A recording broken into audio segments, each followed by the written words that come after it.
Yes, good morning बेटा। Class seventh. आज हम वसंत का पाठ 7 करेंगे। पापा खो गए। इसके पात्र हैं, एक बिजली का खंभा है, पेड़ है, लेटर बॉक्स है, कौवा है, नाचने वाली लड़की है और आदमी है। पापा खो गए एक नाटक है। इसके लेखक विजय तेंदुलकर हैं।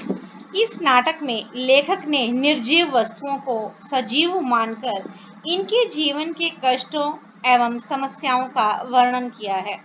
साथ ही बच्चों के अपहरण की समस्या पर प्रकाश डाला है। रात का समय है। उस समय सड़क पर खड़ा एक खंभा, एक पेड़, लेटर बॉक्स और दीवार पर एक फिल्मी पोस्टर है जिस पर नाचती हुई मुद्रा में खड़ी लड़की का चित्र है। नाटक में खंभे और वृक्ष की आपसी बातचीत से पता चलता है कि उन्हें रात की अपेक्षा दिन का समय अच्छा लगता है। खंभा एक स्थान पर खड़ा हुआ अत्यंत दुखी होता है, किंतु वृक्ष उसे बताता है कि वह तो उससे भी पहले का वहां खड़ा है। उसका जन्म भी उसी स्थान पर हुआ था। उस समय वहां कोई सड़क नहीं थी, ना ही आबादी थी। सामने दूर तक सागर का किनारा था तथा दूर तक फैला हुआ समुद्र था। जब सड़क बनाई गई तो उनके किनारे पर खंभा खड़ा किया गया था। वृक्ष को एक साथी मिल गया था। आरंभ में तो खंभा वृक्ष से कुछ बिगड़ा बिगड़ा सा रहता था, किंतु एक दिन तूफान में खंभा वृक्ष पर गिर गया। वृक्ष ने उसे सहारा दिया। इस काम में वृक्ष की कुछ टहनियां भी टूट गई थी, किंतु उसने खंभे को गिरने से बचा लिया था। तब से उनमें खूब मित्रता हो गई। दीवार पर लगे पोस्टर के टेढ़ा होने पर चित्र में लड़की के घुंघरू बज उठते हैं। तभी लेटर बॉक्स भी कुछ गुनगुनाता हुआ वहां आ जाता है। उसका गीत सुनकर कौवा भी पेड़ पे से निकल आता है। लेटर बॉक्स अपने डिब्बे में से चिट्ठियां निकालकर पढ़ने लगता है। पेड़ और खंभे ने लेटर बॉक्स को ऐसा करने से मना किया। लेटर बॉक्स ने उसे बताया कि वह इन चिट्ठियों को मन बहलाने के लिए पढ़ता है। पेड़ ने उसे पुनः समझाया कि किसी के पर्सनल लेटर नहीं पढ़ने चाहिए।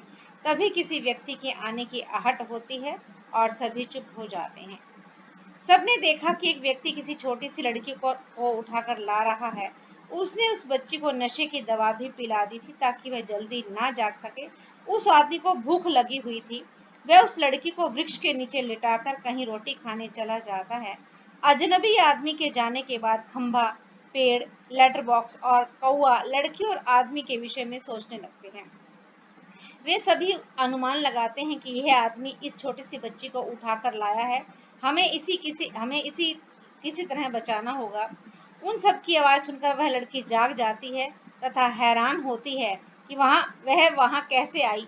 लड़की को वो जागा हुआ देखकर सभी चुप हो जाते हैं। लड़की अपने माता पिता को याद करने लगती है। उसे डरी हुई देखकर लेटर बॉक्स से चुप नहीं रहा गया। लेटर बॉक्स उससे बात करके उसके मन के भय को दूर करता है।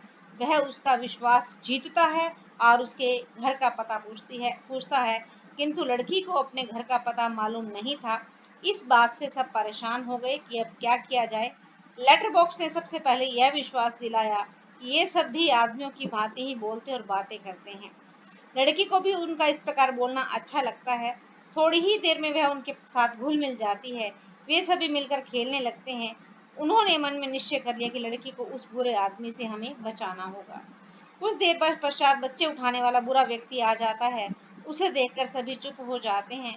लड़की पेड़ के पीछे छिप जाती है। आदमी को लड़की नहीं मिलती। वे सभी मिलकर लड़की की रक्षा करते हैं। आदमी लड़की को वहां ना पाकर चला जाता है।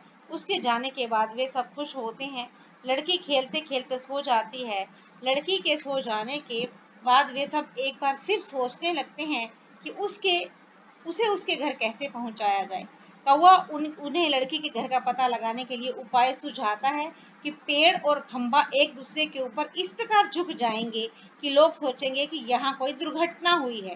खंभे के मन में फिर संदेह पैदा हो जाता है कि यदि यहाँ कोई नहीं आया तो फिर क्या करेंगे। कौवा लेटर बॉक्स को एक संदेश के लिए कहता है। कुछ देर पश्चात सुबह हो जाती है। रात का अंधेरा समाप्त हो जाता है। खंभा पेड़ पर झुका हुआ खड़ा था। कौवा काऊ काऊ की आवाज कर रहा था। पोस्टर पर बड़े बड़े अक्षरों में लिखा हुआ था, पापा खो गए हैं। अंत में सब लेटर बॉक्स की ओर देखते हैं।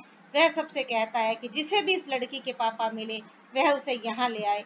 नाटक यहीं समाप्त हो जाता है और ये नाटक पूरी तरह से काल्पनिक है। इसमें पूरी तरह से सारी कल्पना की गई है। ये है इस लेसन का सार।